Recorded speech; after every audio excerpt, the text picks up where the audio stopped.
Good evening, everyone, and thank you for joining us here at Japan House London. My name is Simon Wright. I'm the Director of Programming here at Japan House London, and it is a great pleasure to welcome you all to today's event, a talk with photographer Iwane Ai, The Invisible Connections Between Distant Places.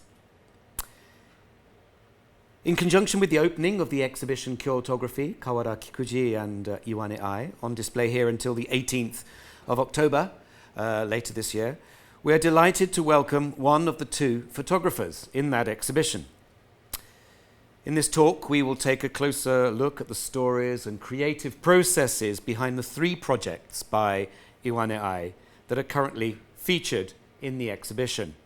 And I hope you've all had an opportunity to see the exhibition. And if you haven't, after this talk, for those of you in the hall, there'll be an opportunity to visit the exhibition afterwards.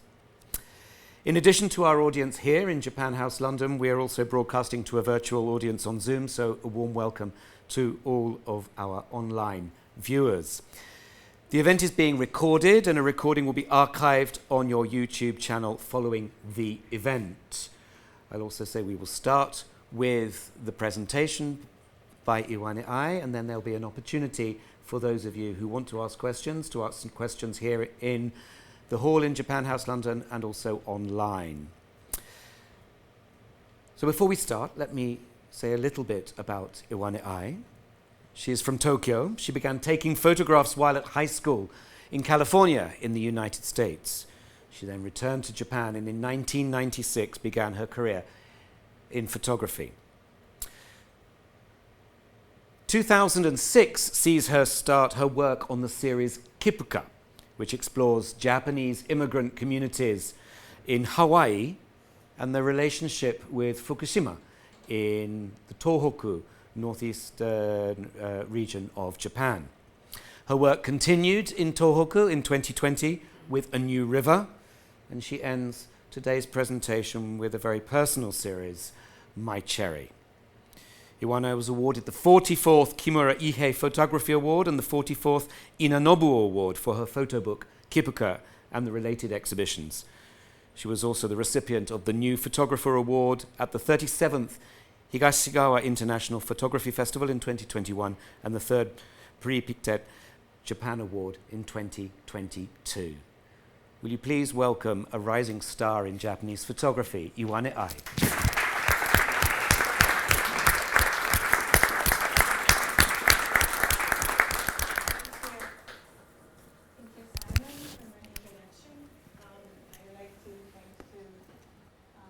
House London and entire staff here. It's been really nice day here, and it's my first show in London. And I like to thank especially the installation team and Izumi and Hitomi who are here, I think, and then Kengo and Mai who can find her rest today. My installation is unique, I would say, so it's been various steps to go through, but the show became very beautiful. Thank you very much. And I would like to talk about my work. This is from the image from Kipuka series. Before I get into that, I started my career as a commercial photographer in 1996. I mostly work in music and publication, like magazine articles, because back then I thought I was the only way to make a living as a photographer. I really enjoy working with, especially with musicians, so most of those are like cover for the CDs and records. But when everything went to like a digital from film, the role of photographer kind of became more like a operator at the shooting. So, I wasn't sure that I enjoy it.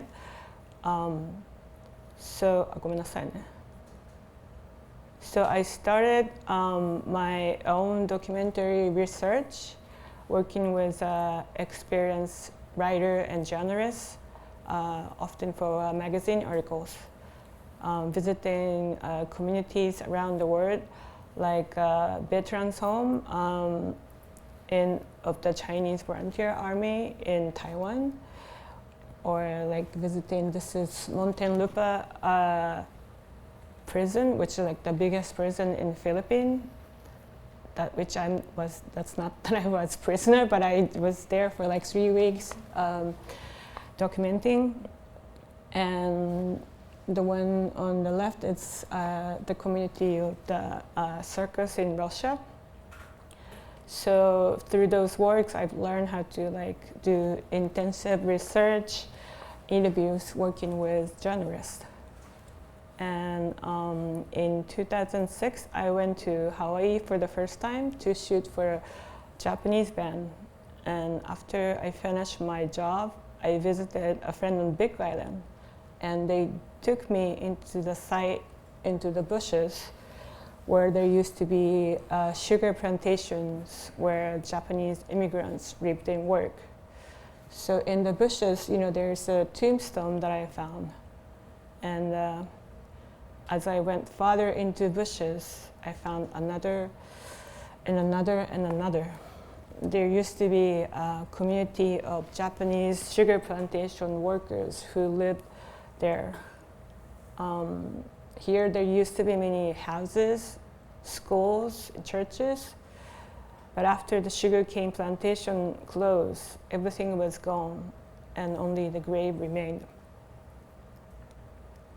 So from 1868 to 1924, approximately 220,000 people from Japan migrated to Hawaii.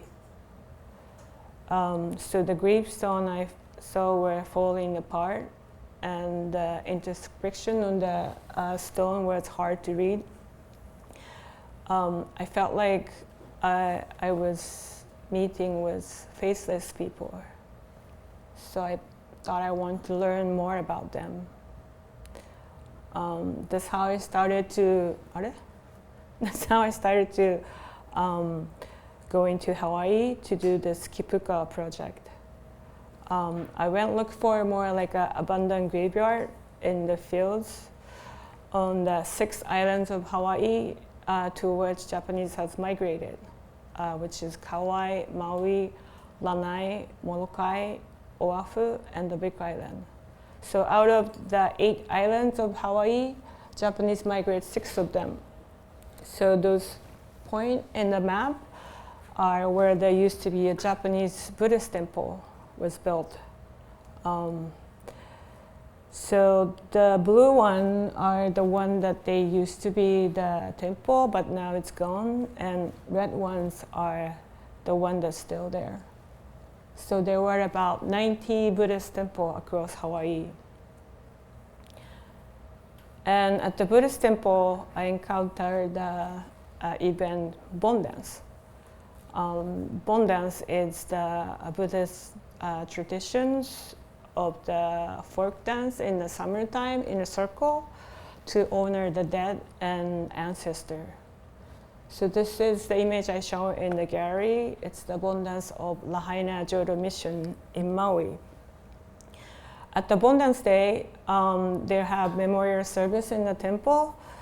Then attendees leave the temple after the memorial and carrying those lanterns inscribed with their ancestors' name. That by family observing their first bomb memorial, which is like for the family who had someone pass in the year, goes first out from the temple, and the procession proceeds from the main hall, and then they pay respect at the great Buddha statues located across from the temple hall. And the lanterns are carried to the beach. This temple is located at the beach, and place the lantern on a small boats, and the lanterns are saved as an offering to honor the spirits of loved ones who return during the Bon. And those lights are guide them to back home, to the afterlife. So after everyone watches the lantern drift out to the sea, they come back, return to the temple grounds, and the crowd formed a circle, and that's how the Bon dance begins. At the Bon dance, in Hawaii, there are about 30 different songs played at the Bon dance. I was surprised how alive the Bon dance was in Hawaii. It was more vibrant than the one we have in Japan. All the locals people have to know how to dance for all the songs, and they dance. Most of the songs played with recording, but there is one song performed live called Fukushima Ondo on Yagura. This is like the tower stage in the center. And when they dance for the Fukushima Ondo, it's the most exciting moment of the Bon dance of the night. It says Honolulu Fukushima Bon Dance Club on Yagura. So when we had the 2011 triple disaster, I started to wonder where the song came from. So I visited Maui, where many Fukushima people have migrated. This is the Buddhist temple in Paia, Maui, where we used to call Fukushima village. Then I met with Maui Taiko, a group of taiko Japanese drumming performs for Fukushima Ondo. This is Kei Fukumoto, the leader of Maui Taiko, the first generations of Japanese American. Her great-grandfather introduced Fukushima Ondo to Hawaii. This is the picture of Fukushima Ondo being performed for the first time in 1914, as far as I searched, in the Keafua sugar plantations on Maui. This gentleman in the striped yukata kimono is Kei's grandfather. And this is the same yagura they used to this date. ちょっと待ってね。なんか that's right, it's not really working. ごめんなさい。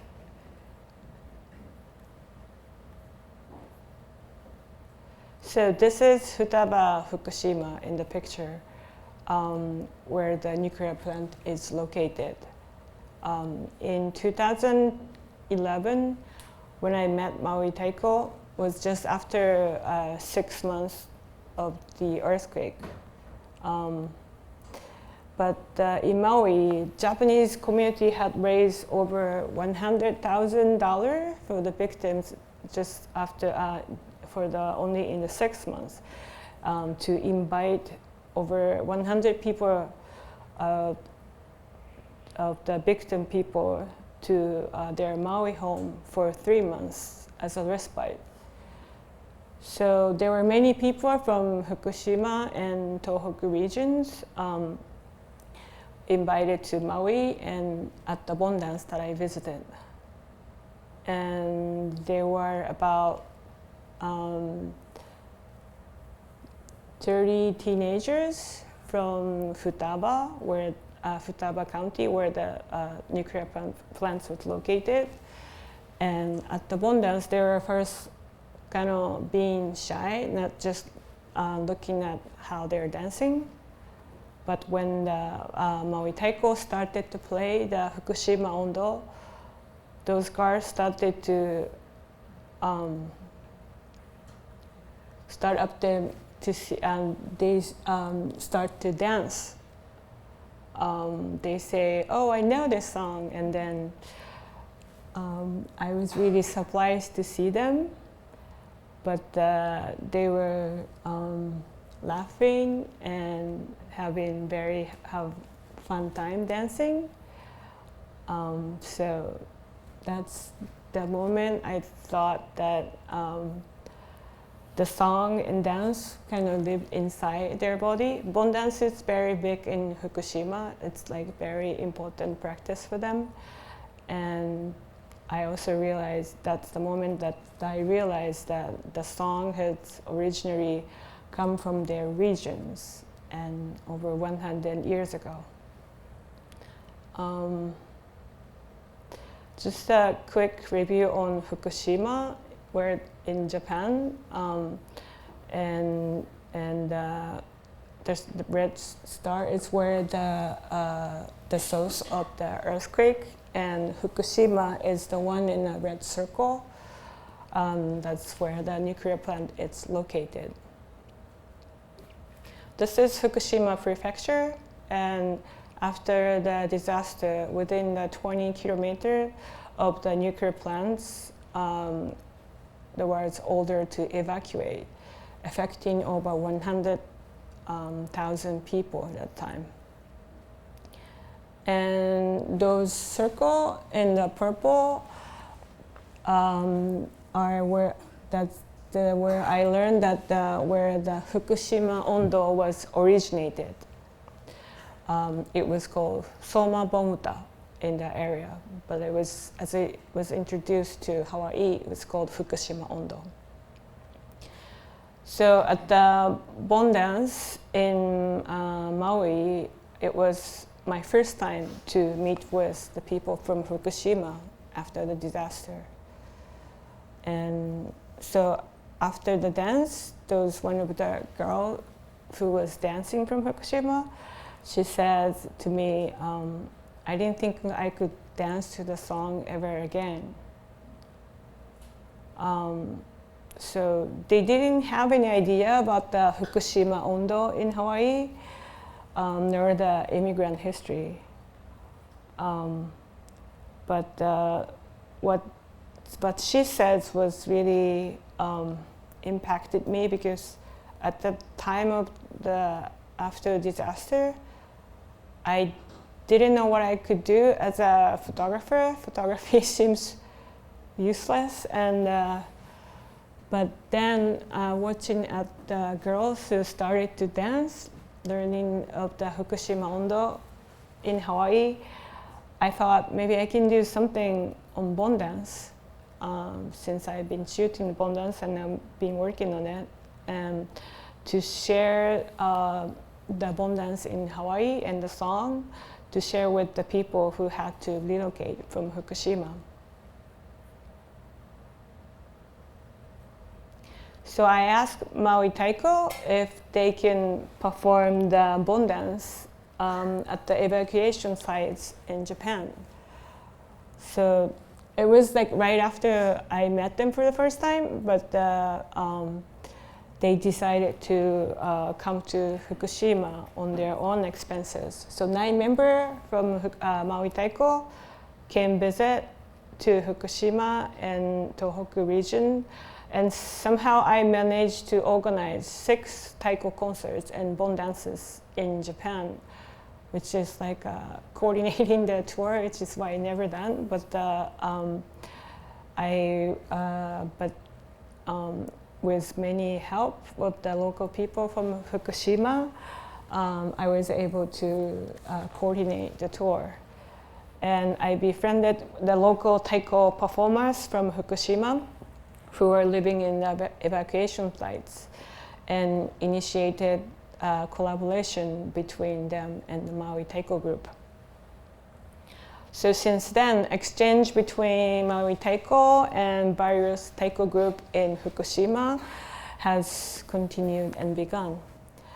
Maui Taiko decided to learn a Bon Dance song from Fukushima to continue in Maui, especially the Bon song from the town Futaba, to continue in the Bon Dance in Maui until the day return home.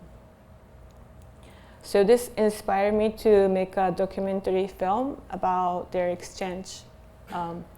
And I began to collaborate with a filmmaker director Yuji Nakae to make the film. We made a film in 2018 that will be showing here tomorrow. I would kind of like to share the trailer. ご先祖様、震災で亡くなられた皆様、一緒に踊ってください。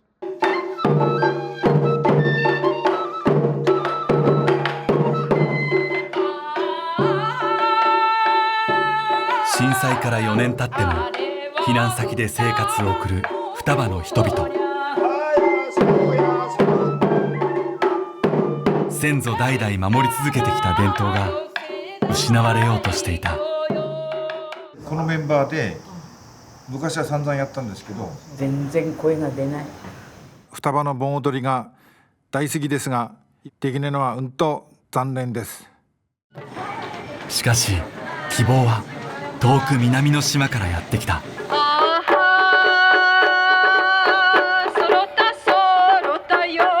Bon dance was only Fukushima Ondo.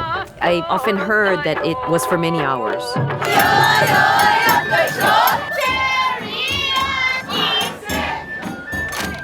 100年の間、ハワイで受け継がれた福島の盆歌。You know, we will try for as long as we can to continue Futaba Ondo. You know, our goal is to bring it back. 父ちゃん、盆踊りだよ。今日の晩下は満月、盆踊りだべ。やがては双葉町が復活した場合に、これが本物の双葉盆歌なんだというふうに教えてほしい。胸いっぱいでなんだか出てこないわ。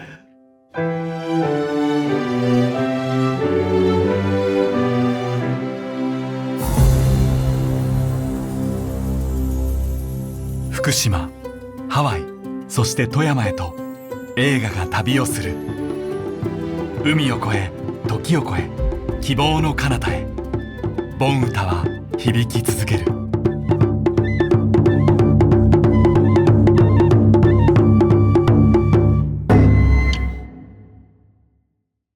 So the film called Bon Uta, A Song from Home. I hope if you can come to the screening tomorrow, I hope you enjoy this film. And so as I made the film, I also published my work in the book entitled Kipuka here. Kipuka is a Hawaiian word for island of vegetation left after lava flow. So the seeds from the little island of the vegetation spreads into the black lava to create the new forest. So it means a place of new life.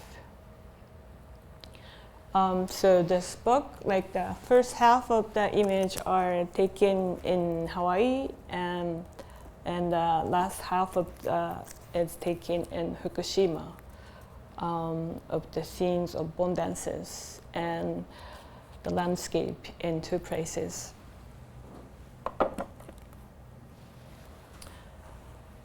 And in the book, there's a picture of the funeral, group picture of the funeral of the great-grandfather of Kei Fukumoto, the leader of the Maui Taiko that I introduced.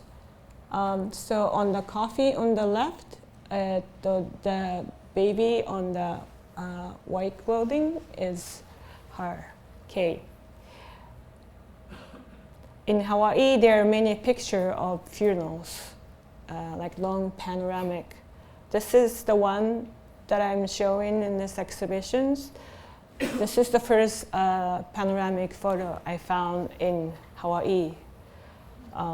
Meeting with this picture, I started to research on this kind of panoramic image because I've never seen any group photos like that.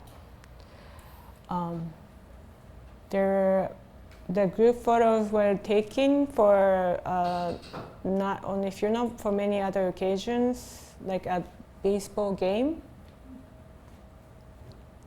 And this is the interspan of the sumo match. And there are many military group shot taken with this camera. This is 100th battalions of U.S. Army, which formed largely from the second generation of Japanese volunteers in Hawaii. So since the war was started with the Pearl Harbor attack, their life has changed. So this is the 100th, and there are also 442 for 42nd Battalion, which was created with volunteers from Hawaii and the mainland, and there are many from intern camps. This was taken in the camp right before they leave to Europe. So 100th and 442nd Battalions, they fought bravely in Europe as part of the US military during the World War II. Despite the internment of their family, they proved their loyalty and became one of the most highly decorated units in the US military history. So those panoramic photos were taken by a camera called Kodak Circuit. So this camera was used for many group photography in the United States, but it was only Japanese American who used it for the funeral occasions. And I think it's because the moment of death was very important for Japanese culture, like how they take bone dances, and I think that funeral picture was to send back home to your family who could not attend the funerals.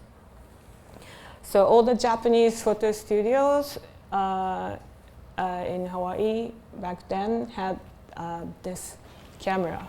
ちょっとなんでこれ最初に言っちゃうの?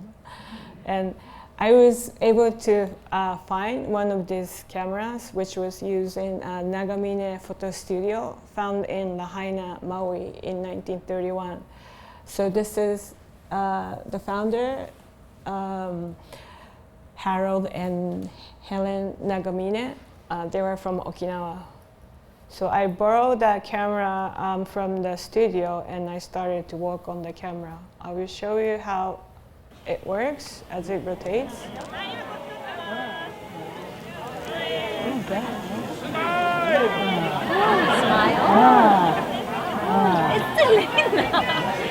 it rotates twice.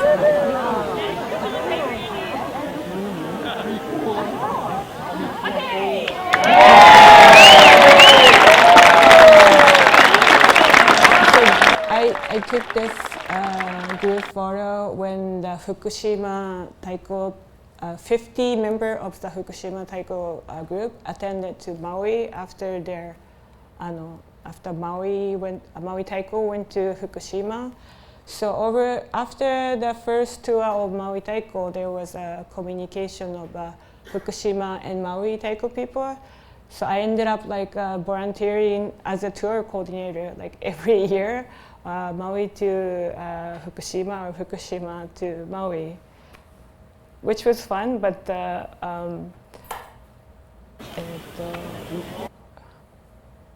so I will share a little bit more about the camera. So the camera rotates 360 degrees on the springs under the film box, which I was able to fix after a year. I borrowed the camera. So the gear is connected to under the film box, the pedestal under the camera, and that's how it makes a movement to go around the circle. This is the back of the camera in the film box. So this image captured by a slit in the middle. As the camera turns, the film turns, and it comes out a continuous image.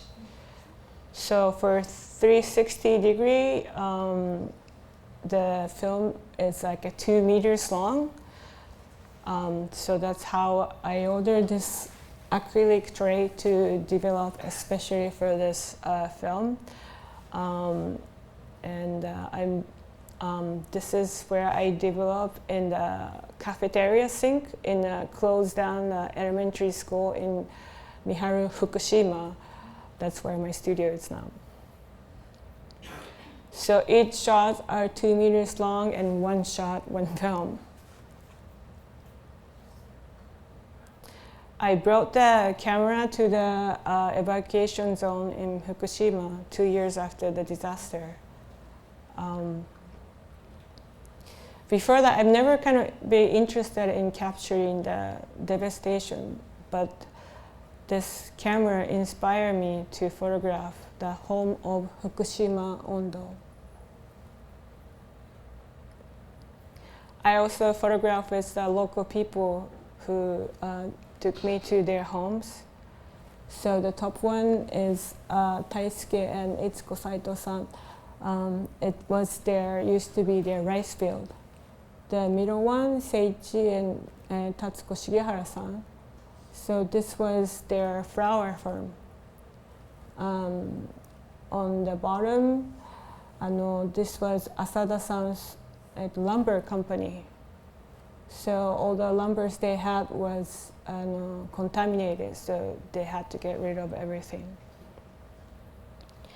And I continued to capture the change occurring in the area since then.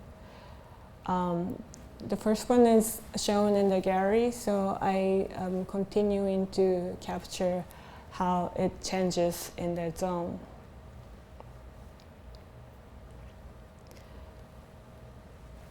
Also, for the local people of their homes, and they are the bon dance player from Futaba, Fukushima.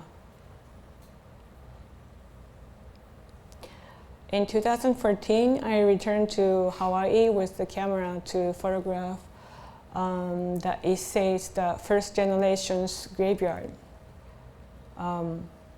So we're working with this camera, which has no framing, give me a kind of like a different dimension in photography, more like creating the space. So my exhibition has kind of changed from the flame photos to installation for many forms to create more space, as is shown in this exhibition in the gallery. So the red image are the dance of Fukushima Ondo of Hawaii in Maui, and blue are the taiko, the drum player from Fukushima of the song. And this is it's my first time showing in the dark place in the black wall. That's how I really wanted to do, like as the night of the bon dance. And I also started to make this is a 3-channel video work that I made for the first time using the panorama image. I can watch the eruption all day during the day, but I don't want to watch it at night when it's red.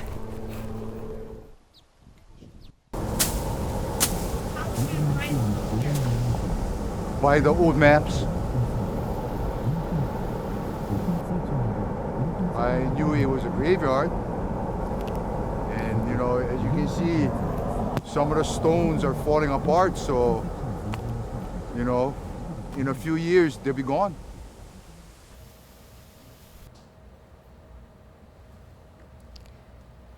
So the last sugar company in Hawaii closed in Maui in 2016. And in 2018, there was a significant lava flow that displaced 4,000 people. And in August 2023, there was a wildfire in Maui affecting 8,000 people. This is the bon dance in the Haina-Jodo mission that I shared earlier, that I shot in July 2023. And the fire destroyed almost the whole town of Lahaina, killing 102 people. So this is Rick and Helen Nagamine, the daughter and the grandson of the founder of the Nagamine photo studio that I'm borrowing this camera. So the building of the Nagamine photo studio first founded in Lahaina, and which was also destroyed. So thinking about their camera that I'm borrowing, which had been capturing like all the local history of Lahaina, I thought I decided to travel to Maui in October 2023 with their camera. This is the front street in Lahaina, the most popular street there, which was destroyed. And this is the local people in Maui. The top one is the Lahaina Jodo Missions, the Lebanon Hala and their family standing at where their temple was. And those below are the community people in Lahaina standing at their home. So understanding that our lives exist the space between loss and renewal. I'm back on working on this series, Kipuka, again, as an ongoing series. And I will talk about my next series, New River. This series I was inspired by a taiko drumming song called Sakura, Cherry Blossom. This is Hisakatsu Yokoyama-san, the protagonist of the film of the Bon Uta that we will be showing tomorrow. So Futaba, Fukushima is, as I said, the town where the nuclear plant was located. In the film, he composed the song called Sakura, the cherry blossom, which I got inspired to make the series.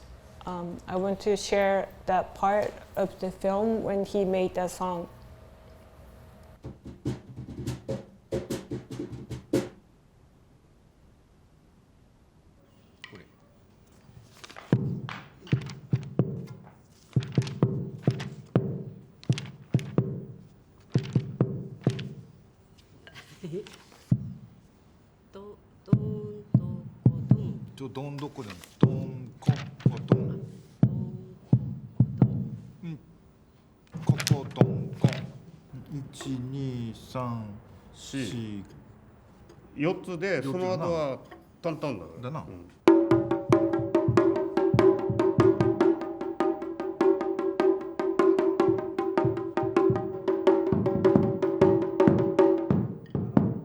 全体にこのイメージとしてはそのなんていうかそのなんかこう四つん這いの鬼が住んでてそこにその桜の木があっとするで常にその鬼がその桜の木の周りをぐるぐる回ったり近づいたり離れたりでその中でどうしても桜は咲かねえからねと、そんな雰囲気。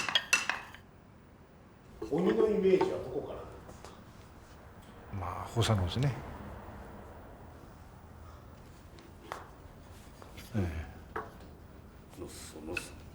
まああんまり言いたくないですけど、それをイメージしてそのまあ放射能がいっぱいある中でもう桜は常に見に来る人がいるかもしれないのでとにかく咲くとそれが鬼なんですね。俺の頭の中では。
he explained the beat. It's the sound of oni. It didn't have a subtitle, but oni is the Japanese like demon-like creatures.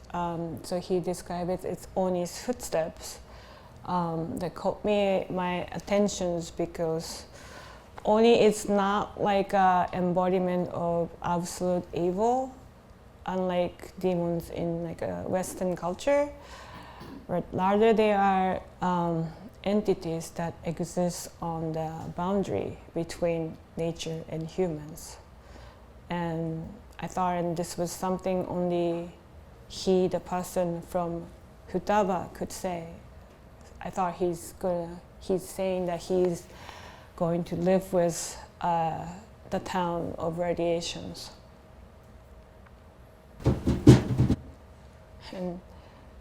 And he inspired me to conduct more research on oni, and I plan to capture image of oni with cherry blossom in the next spring of the film on 2020.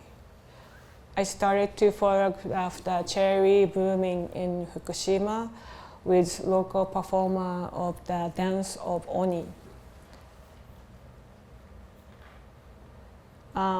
But the year, as you know, it was the spring of the COVID pandemic. So having a party under the cherry tree, it's very a big and important event for Japanese culture. But not only Fukushima, but all the cherry blossom viewing spots were closed and empty. This is Kitakami, Iwate, north of Fukushima, where there is a famous cherry blossom line street called Tenshochi. I was able to go there. Then the street comes alive with like lanterns and stars at night in the usual time. But that year, it was all closed, but as I quietly slipped in, walking beneath on the cherry blossom in pitch black solitude, the path under the cherry trees where the pale white cherries cast their reflections seemed like a river marking the boundary between nature's beasts and humans. I also saw Oni Kenbai, Oni sword dance in the poster of the Kitakami. Kitakami, which is Kitakami's traditional performing art. And soon I was able to meet with one of the performers who were affected by the cancellation of the various events of dance during the pandemic. And they're really happy to meet me under the cherry secretly and cooperated to creations of this work. It was very intensive night, and I was very obsessed being there the night under the cherry. So I headed to Nose to find more cherry blossom as they bloom towards Nose. And I contacted the performers of the traditional dance performers who represents nature like Oni. This is Same Kagura from Hachinohe, Aomori, which is the northmost of the main island of Japan. And this is the dance of Yama no Kami, the god of mountain. And this is Shishiodori, a deer dance of Ichinoseki, Iwate. And there's also Shishiodori, the deer dance of Tono, Iwate. So the work presented on both sides, on the back of the image of cherry and featuring traditional dancers who represents the traditional Mai, the dance performer, which represents the nature and the local area in the same sides. So unlikely the Kipuka cities that took me more than a decade to work. I made this series unexpected, impulsive, and intensive 2 months of the cherry. Usually, like you get a cherry for 1 week, but that year was, as I kept going north, I was in cherry. They're blooming, massive, for 2 months. Very unusual and unusual time of the COVID, of the state of emergency. So that kind of chasing cherry blooms and like isolations every day, sneaking into under the cherry, kept me in a constant state of the kind of excitement. However, as I kept watching cherry blooming, blossom blooming into the nose, I recalled memory of my sister who passed during the cherry season 19 years ago. My family's home in Tokyo is located alongside the row of cherry blossom tree. This is my sister that I took from my home. So in the 2 months of the cherry time, after I finished the shooting, when I returned home, I started to look for like old film books and found many photos I took while she was alive. Many of them are taken before I even become a photographer. And that's the slide projection I have at the end. I made this projection through the image I found that I took.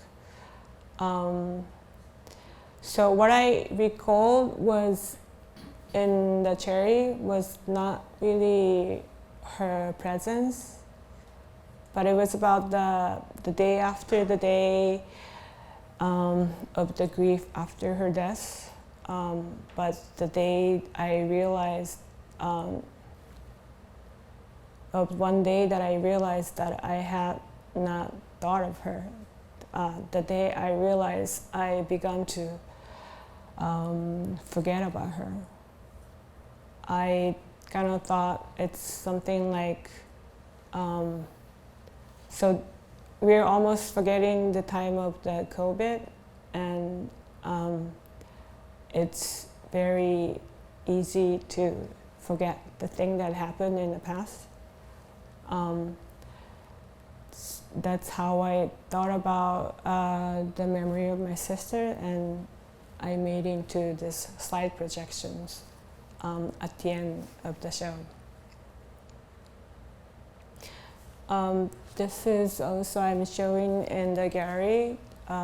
This is a multi-exposure on the negative prints that I made in the darkroom of my sister, and I did the multi-exposure on the paper with many cherries image after her death, and the cherry that I photographed in Fukushima and Tohoku in the COVID time. So this is how I'm ending these exhibitions. For this installation here, I wanted to create like a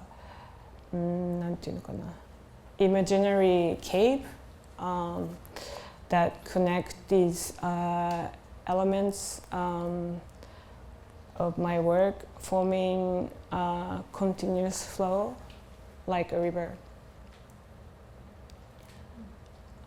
I want to end with this image. This is the cherry trees that I have projected her images. which is our show in the gallery. So as I was introduced that I went to California for high school, which I kind of ran away from home, and I went there by myself, and now it's like my second home. And I do have another project there. So this cherry was planted by a family who I stayed with, like my father kind of person who found the high school I went. He came to visit Japan right after my sister died, but we had really nice party under the cherry, and he really enjoyed being in the cherry. So when he went back to home, he planted this cherry blossom tree as the memory of his trip. And since 19 years happened, the cherry is growing like this. And so this is where I projected those images of my sister, which was included in exhibitions. So I can talk more about it. This is how kind of I prepare my presentations. Hi, thank you.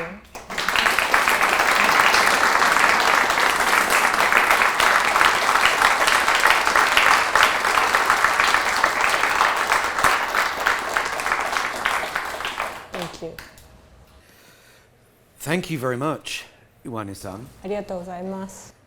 I think a hugely interesting narrative for the exhibition. If you've seen it already, or I want to go and see it again with so much more detail. I've listened to you before telling me the story of these three series, but with so much more detail now as well. Fascinating. Thank you very much. And I'm looking forward to the film tomorrow, which I think will add yet another layer of understanding. We have time for questions. Does anybody have any questions here in the room? We have a microphone for anybody who would like to ask. Surely. We do in the front. We'll bring a microphone to you so that everyone in the hall and everyone online can hear as well. Thank you. I love your work. It's amazing. And this isn't really a question, but it's just, I was struck by the kind of combination and the merging of big incidents like the fire in Hawaii, the earthquake, but also the really quite small communities and the cultural events, the Bon Dance and how important that was, back and forth, but also the very, very personal aspects of your work with your sister and that 2 months that you described, which sounds amazing, you know, under the cherries for 2 months during the time of COVID. So it's not a question, but I just love how you merge big events and smaller kind of community events and your own very personal, intimate story. So thank you. Thank you. What I find fascinating about Iwane-san's work is, as anthropologically trained, it feels like field work to me. There is this constant questioning, constant connection with community and with individuals within the community in order to bring out a story. I'm interested, actually, Yokoyama-san? Hi, Sakatsu. Sakatsu Yokoyama-san. How did you meet him? So I met him when I first brought Maui Taiko to Fukushima. He was part of the Fukushima Taiko Union, which I asked for help to, the borrow taiko for the Maui Taiko performance in Fukushima.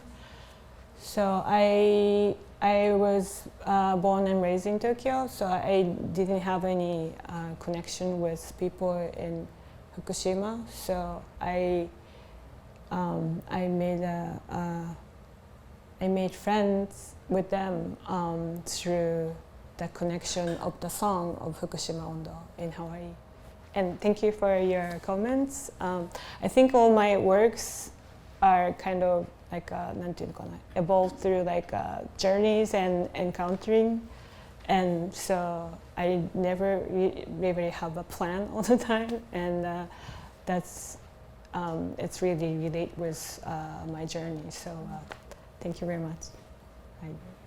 Thank you. Hi. Do we have any other questions? We do. We have a question. Yes, if you could keep your hand up so we can get the microphone to you. Thank you.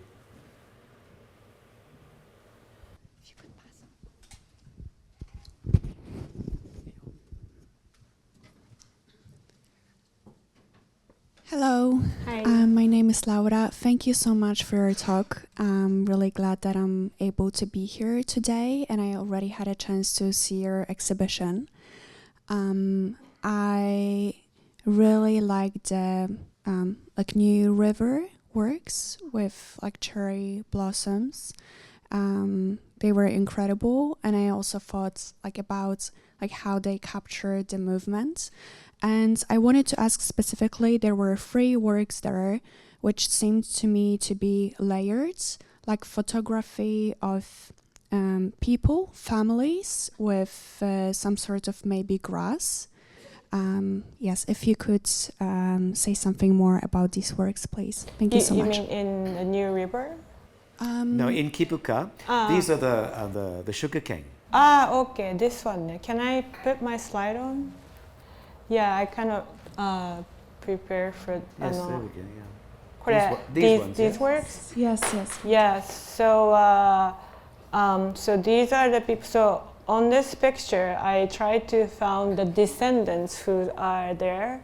I want to look for who brought the Fukushima Ondo for the first time, and then I was able to find like 4 people, and I'm showing out of 3 images. And so I was able to meet those who brought the song, and then I was able to meet descendants. Like this one, I projected this photo who, このね, on the first row, on the third guy, from the right is the one who really brought the song, and so I borrowed this family pictures and then projected onto a sugarcane where they first moved. So this is like the old map of the sugarcane plantations when they had the Japanese village there. So I kind of tracked from the old map to the present map, and then try to figure out where they first moved by interviewing, and so I projected those images to the canes of where their first home was. Like this one is projected image on this one. So this lady sitting on the left, it's Asa Abe-san, who brought the dance for the first time and taught people. So I borrowed a picture from this, the girl on the left in the white dress, her daughter, Setsuko-san. So it's, kind of, you can see the face. And this image are the, Nihei Shokichi-san, who brought the Fue, the flute, the guy in the center. I borrowed this picture from his daughter, the lady on the dress, on the white dress, and Tsugiko-san. So this is her on the left. So I borrowed those pictures from the family of the person who wrote the song first. So when I came out with this idea, I was in the sugarcane field because I was guided to that because many local people knew that I always looking for the old graveyard. So when they found the graveyard, which was unknown in the sugarcane field, the sugar company contacted the local people if they want to go see the sites. And I was invited to join. And when I went to see the graveyard with local people, one of the, I actually went there with the Kei Fukumoto, the Maui Taiko leader that I introduced. I went there with her, and as I didn't include this one in the exhibition, but this is Kei's great-grandfather, the second one on the right. And when we were wandering in the sugarcane looking for the graveyard, it says there is a sign called Keahua, which was the name of the old plantations. And Kei said, oh, this is where my great-grandfather first moved. And so a day before that, she showed me this picture. So looking at the sugarcane, in Maui they're so windy, their sugarcane is always moving, and I kind of recalled about this picture, and it came in front of me. So that's how I got the idea to project that image onto the sugarcane. So yeah, that's how I try to lay on the image. Hi. Thank you. Thank you for your question. We've got a question in the front, and then I'll come to you. A question in the front, please.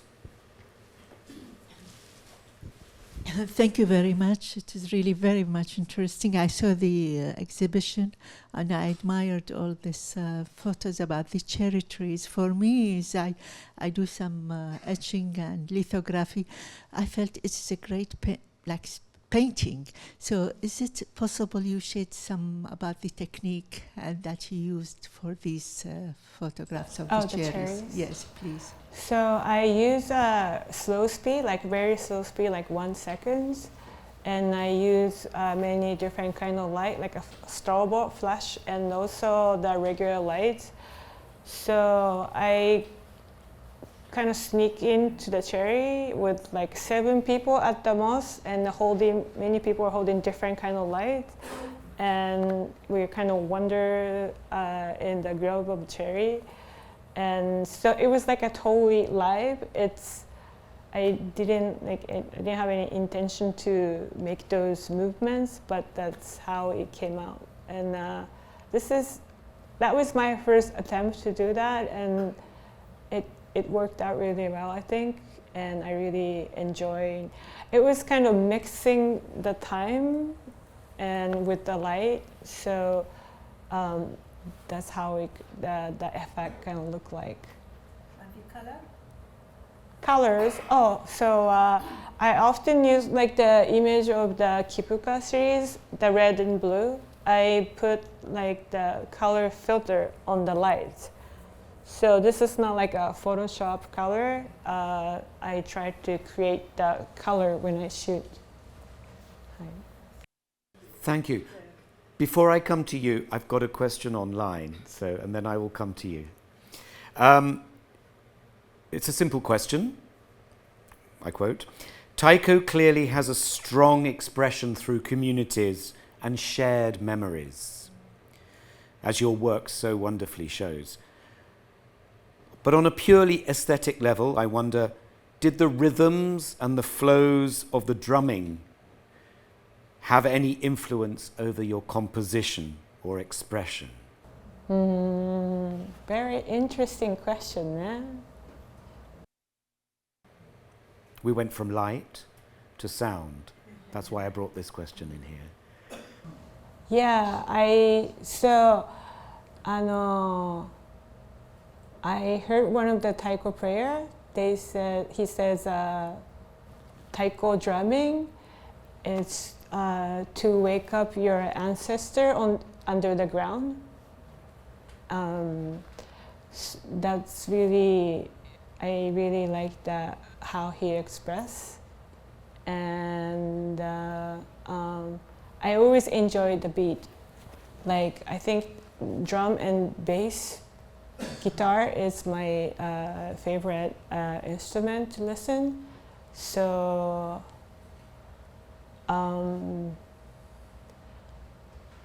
maybe the beat, maybe I can answer this way. First, when I started to photograph bone dance, I was just obsessed with, photographers shooting. So I was just shooting. But a few years after I started to dance, I enjoy being in with all the dancers, but I was still photographing. So as I caught the rhythm of the taiko of the dance, my photography became better. So I think I was able to capture a better picture when I started to dancing with the beat. So that kind of changed my compositions, I guess. Thank you. Thank you for your question online. Yes. Do you still have a question? Yes. Okay. Hi, I'm Mark. I'm a photographer and lived in Kahului. Yeah. Are you still here? Where are you? I can't see. Yeah, sorry. Oh, yeah. Hi. Hi. So you know Kei and Maui Taiko? Yeah. Oh, great. So are you still photographing graveyards, and have you ever photographed the Japanese graveyard in Hana? Hana? Yeah. Yes, I did. And that's the image that I showed at the first in the gallery, in the green bush. It's Hana, Maui. Yeah, I think I've been visiting there a few times. And the last time I went there, it was all overgrown bushes, and it's hard to see. And I think I was lucky to be able to capture that. One of the images I showed in the slide at the beginning include the image of the grave of Hana. Aloha. Thank you. It's nice to see you here. Thank you. I have another question from online, if that's okay. And we have maybe chance for maybe 2 questions if there's anybody else in the hall here. Thank you very much indeed. You say your intention is to visualize a continuous flow like a river through the exhibition, I think, yes? The poetry in your photography is exquisite, extraordinary. It takes us beyond the ordinary. Does any poetry accompanying your images and words and ideas, is there any poetry about how these images are like a flowing river? That's what I'm looking for. I'm trying to, I've been trying to come out how to write about the image of the rivers I have, which has been very difficult. So if you know a good poetry about the river, I would love to know. But as the words of kipuka, the Hawaiian words that I express, the vegetation left of a lava flow, was a very poetic word for me, and that really stayed, not only just the kipuka works, it really stayed with me of all the creation that I make. Thank you. Do we have a question here? Yes? I can't see anybody's hand. Maybe behind the pillar, yes? Is that right? Hello. I wanted to ask more about the very old camera that you used. Like, what was the best part of the experience and maybe the hardest part, just technology-wise as well? If you could share. Panoramic camera? Yes. So, all that process is very tough and the camera is big and heavy. So there used to be a film from the Kodak as a package film, but of course they don't make the film anymore. So it's only Ilford that makes the bulk film of 100-foot roll, so like 30 meters. So I have to cut in a darkroom to 2 meters each and make our own roll. So all that you have to, like, I have to start with making the film, and then shooting is very, carrying all those equipments and shoot, and then you usually, the film is like, to store the film in the film box, I have to carry all the, dog bag tent.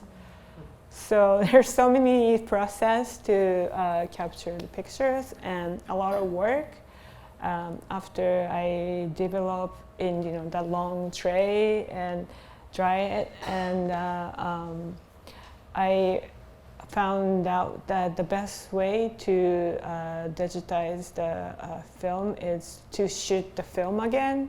So I also created the box to digitize the film. So as I want to do more, there's so much more work. I wish I don't have to work with the circuit anymore, but because I started to photograph the Lahaina after the fire again, I'm still working on it. But so this is, I could say a lot about how hard to work with it, but it really gives me kind of change the view in photography. Like there's no flaming, there's starts and end. And as you cannot see the whole picture in one time, there's also time in the photograph as how the camera rotates. So it kind of expanded me the idea of the photography. And it's always amazed when I'm done with developing, when I first look at the image it came out, because it's big and it's really high dense. So I hate work. I could say I don't really enjoy working with it, but I really enjoy the result of the work. Thank you. Thank you. Thank you for your question. We actually asked if we could borrow it for this exhibition, yes. But as you say, you're going to use it again. Yeah, I'm gonna go back to Lahaina again this summer, so I'm sorry I couldn't let you display it for until October. So Kipuka continues, yes, an ongoing story. Thank you so much. That's all we have time for, I'm afraid, for today's presentation and questions. Sorry? Can I introduce the book? You can. Hi. So this is kind of out, sold out already, but I have this book. This is in Japanese, but that has this has really long panoramic picture in the book. You can fold it up, and this is another book that I am showing. This is the project that I'm doing in California, where it was my second home, where that cherry that I explained was. And I am getting ready for the new book about the New River and my cherry work, which should be published in this summer. And I hope you will see it here when it's published. When you publish it, we'll be very happy to have it here, I'm sure. Thank you very much indeed. Thank you. Thank you. Thank you.